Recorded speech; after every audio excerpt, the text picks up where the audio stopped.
I dare you to fix me.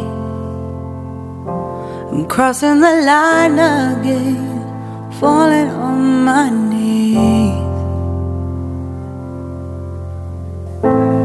No stranger to pain, it's never ending, it's only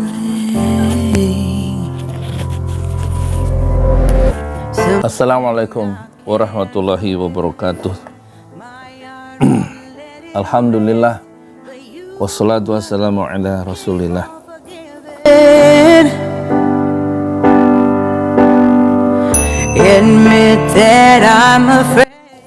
Semoga penonton pesantren Jalali Allah anugerahkan kesehatannya. 3 hari saya sakit gara-gara menonton video-video mengerikan yang ada di Pulau Rempang, sehingga mungkin itulah yang disebut psikosomatis ya, rasa mual kalau mengenang video itu, kemudian lemes ya, dan sekarang sudah hari ketiga ya, saya tidak melihat video-video atau berita politik. Kali ini saya ingin bicara langsung dengan Bapak Presiden kita, Insinyur Haji Joko Widodo. Pak Jokowi, kenalkan saya Yudi Pramuko, tukang donat dari Parung, YouTuber tertua di semesta. Hari ketiga saya memberanikan diri untuk berbicara langsung kepada Bapak sebagai pimpinan nasional tertinggi persoalan Rempang, Pak. Saya menyaksikan banyak video-video yang mengerikan yang saya terima dari grup-grup WA. Dan saya muat, tapi saya samarkan. Saya blur, karena kalau tidak blur pasti di take down. Yang paling mengerikan ketika ada seorang lelaki Melayu rupanya disaksikan oleh ibu-ibu yang menyaksikan adegan itu. Tangan kiri dipegang oleh seorang laki baju hijau dan punggungnya ditekan oleh dengkulnya, sementara perutnya ditahan oleh temannya, laki-laki berbaju hijau juga dengan kakinya, sementara tangan kanannya dipegang oleh orang yang kedua itu. Sementara laki-laki itu berteriak-teriak menyuarakan tentang protesnya tentang Rempang. Sementara laki-laki hijau itu sebelah kanannya dia diumpetin di balik punggungnya sebilah pedang kira-kira 1,5 meter. Dan akhir cerita itu yang membuat saya mual, dan saya tidak ingin meneruskan. Laki-laki itu syahid setelah pedang itu menempel leher kanan dari anak muda yang sedang teriak-teriak itu. Tapi ada 2 mikrofon wartawan, tampaknya itu disaksikan oleh sejumlah wartawan dan didokumentasikan, dan ibu-ibu melihat adegan yang tragis itu teriak. Dan saya tidak bisa lagi menyaksikan untuk ketiga kalinya untuk membenarkan, untuk menegaskan bahwa itu terjadi.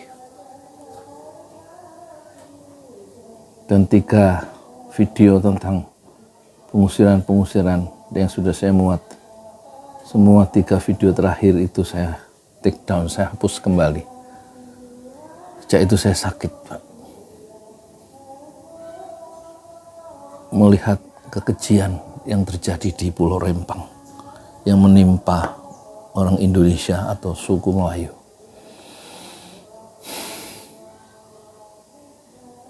Dan saya ingat penelitian catatan dari LBH Jakarta sejak Pak Jokowi menjadi gubernur, kemudian diteruskan oleh Ahok dari tahun 2014 sampai 16 kalau tidak sampai 2012 sampai 2016 selama 4 tahun itu ditandai oleh penggusuran yang dilakukan oleh Gubernur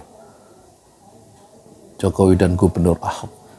Dan pola penggusuran itu tampaknya menjadi pola untuk kasus dirempang dalam konteks investasi yang katanya bernilai triliunan sampai 300 triliun itu.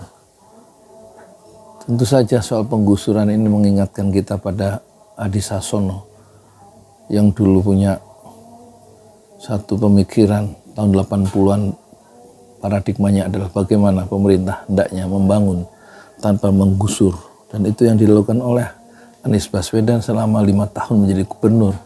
Tidak satu pun terjadi penggusuran terhadap penduduk Jakarta, bahkan yang dulu digusur oleh Ahok, Kampung Akuarium, kemudian didirikan kembali untuk kebahagiaan orang-orang yang tergusur itu.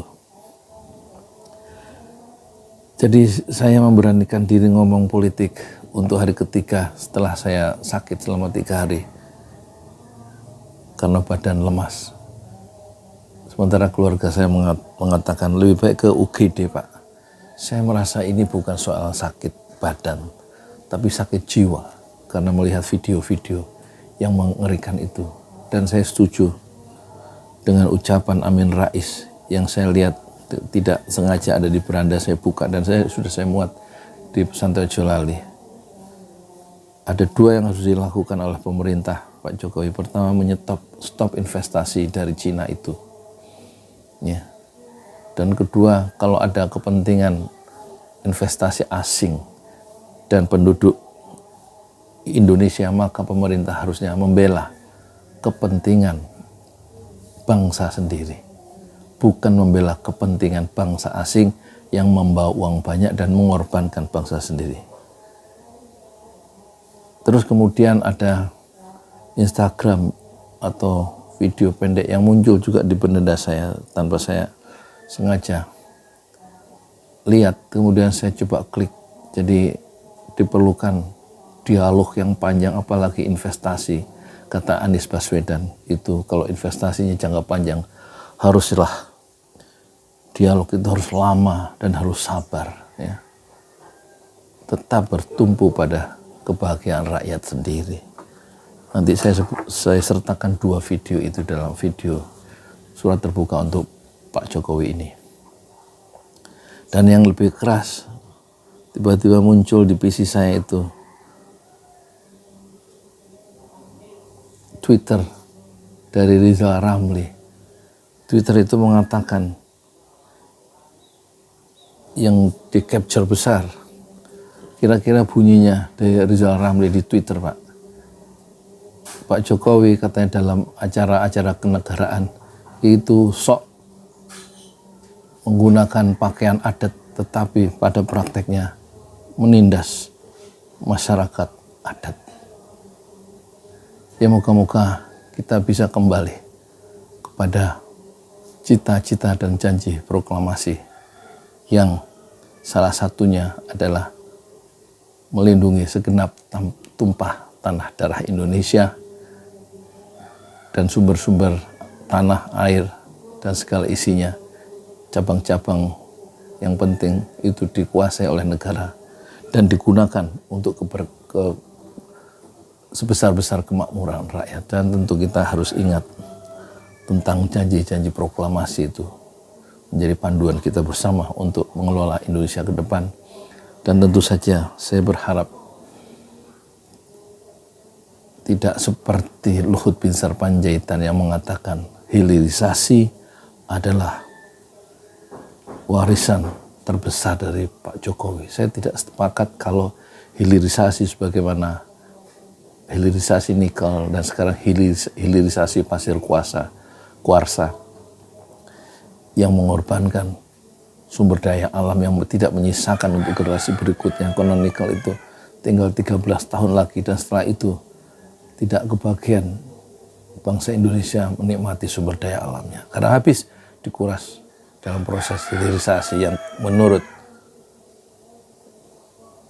Hasan Basri 90% nikel itu untuk kepentingan Cina dan kita dalam proses hilirisasi, proses smelter itu katanya, kata ahlinya ini, Pak Faisal Basri itu untuk mendukung industrialisasi Cina dan 90% dinikmati oleh orang-orang dari negara Cina. Dan tentu hilirisasi yang dimaksud di Rempang sebagaimana disinggung oleh Pak Bahlil Lahadalia itu adalah satu peluang emas. Kalau tidak kita ambil sekarang maka peluang itu akan diambil oleh orang lain. Saya tidak peduli apakah triliunan itu akan masuk ke Indonesia, tapi yang kita harus perhatikan adalah satu nyawa.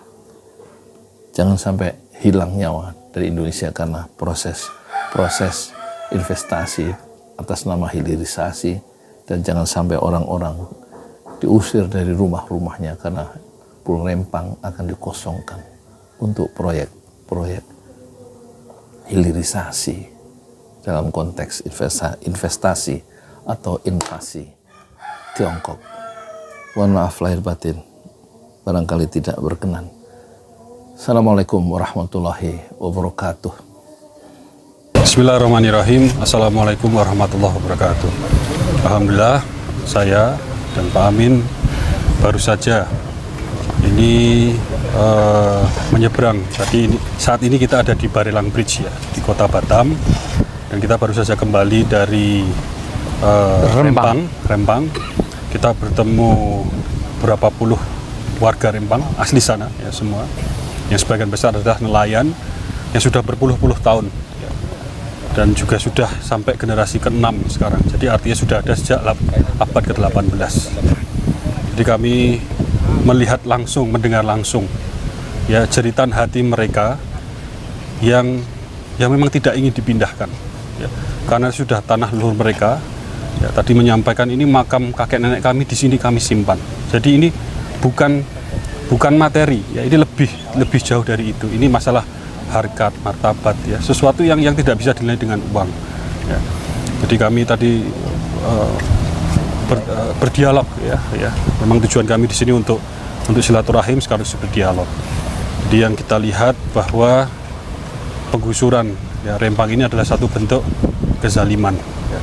Maka kita sampaikan, di video ini kita sampaikan, ya, keadilan sosial bagi seluruh rakyat Indonesia itu adalah harga mutlak yang tidak bisa ditawar-menawar. Ya, tidak bisa lagi ditawar, itu sesuatu yang harus hadirnya negara di sini itu harus membawa rasa keamanan, ya, perlindungan, ya, kesejahteraan, kemakmuran dan lain sebagainya. Untuk itu, ya, ini sebagai anak bangsa, ya, atas rasa kemanusiaan, rasa persaudaraan, kami meminta ya, Pak Presiden Jokowi untuk membatalkan ya, rencana penggusuran tersebut, ya, kemudian mengembalikan sepenuhnya hak-hak dan kehidupan warga Rempang sebagaimana seperti semula. Gitu. Dan yang terakhir, insya Allah sebagai bentuk langkah konkret, ya, kontribusi nyata, gitu, insya Allah kita akan menginisiasi sini bersama warga tadi kita sampaikan membuat satu posko.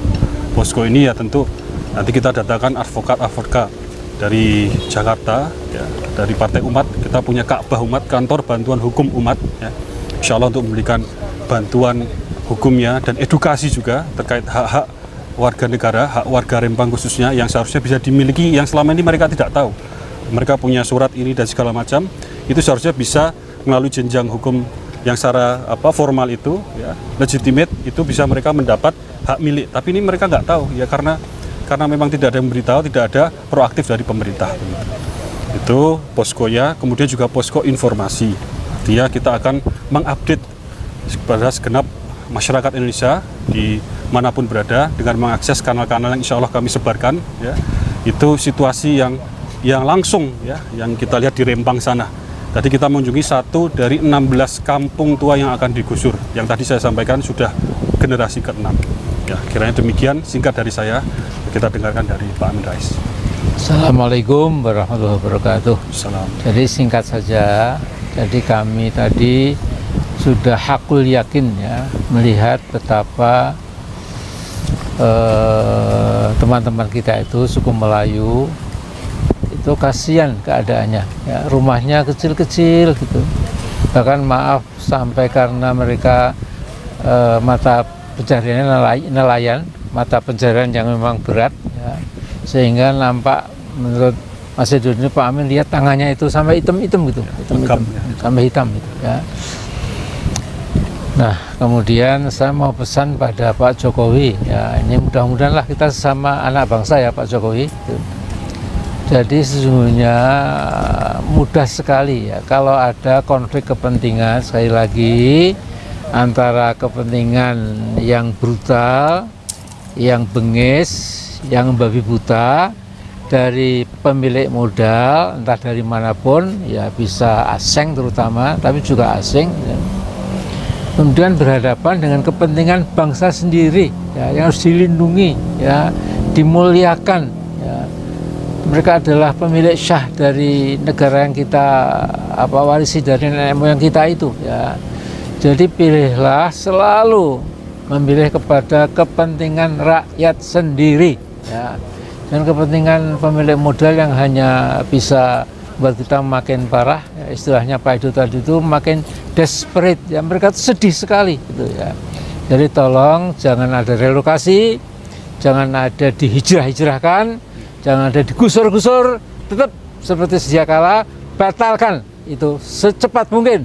Assalamualaikum warahmatullahi wabarakatuh. Inilah kenapa Anies banyak dibenci oleh para penguasa. Kalau kegiatan investasi justru memicu penderitaan, justru memicu kondisi yang tidak sehat di dalam kesejahteraan rakyat, itu luka sosialnya lama.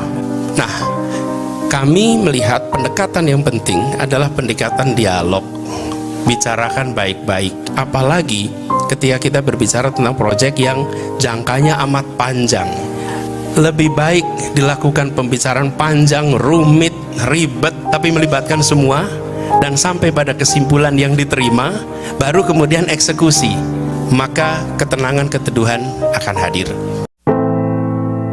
I dare you to fix me. I'm crossing the line again, falling on my knees. No stranger to pain, it's never ending, it's only something I can't forget. My heart won't let it rest, but you keep on forgiving.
Out of your mouth you wish someone